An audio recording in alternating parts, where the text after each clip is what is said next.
Avec moi, Éric Bouchard, qui a écrit La rage de vivre, il nous a expliqué tantôt qu'il avait une prémonition. Il pensait qu'il allait se retrouver dans un fauteuil roulant, ce qui est arrivé à l'âge de 17 ans. Alors, qu'est-ce qui est arrivé à ce moment-là? À ce moment-là, mon auto était stationnée sur le bord du lac. Tout était calme. C'était un après-midi relax.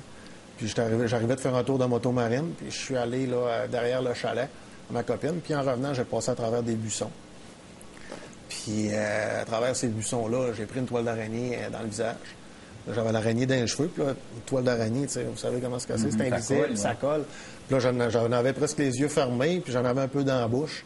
Fait que là, il faisait beau. J'ai dit, j'étais en costume de bain, je vais aller plonger dans l'eau. Ça va me nettoyer. Ça va décoller tout simplement de moi.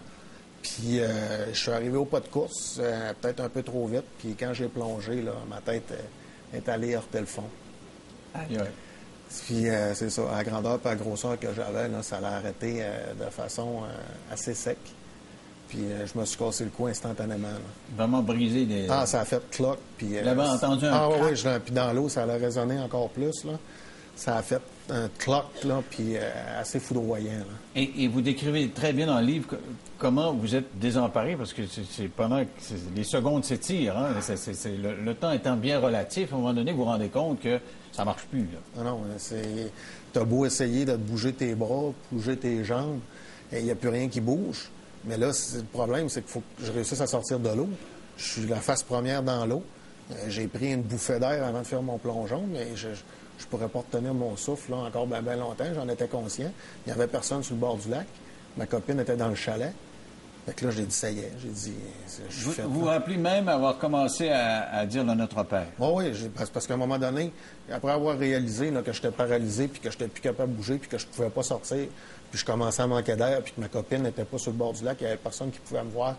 J'ai dit, gars, c'est sûr et certain, là, j'ai quand même que c'est comme un tremblement de terre, quand même. Ça se met à trembler, quand même, qu'on courra partout, on ne peut rien y faire. Bien là, je m'en allais directement vers la mort. Vous étiez en train de lâcher prise, d'être dans l'eau. Oui, bien, c'est parce qu'à un moment donné, tu paniques. Mais là, à un moment donné, tu souffres terriblement psychologiquement parce que tu sais que tu vas mourir. Là. Tu sais que tu vas mourir, tu peux pas rien faire. Fait que l'angoisse, le stress, la peine, la panique, c'est incroyable. Et la douleur, est-ce qu'on non, il n'y a aucune douleur. douleur. Non, tu perds la sensibilité et les sensations instantanément. Donc, je me suis dit, tabarouette, là, là, j'ai lâché prise, comme vous venez de le dire. J'ai lâché prise, j'ai commencé à faire mon Notre Père. J'ai dit, si je peux partir en étant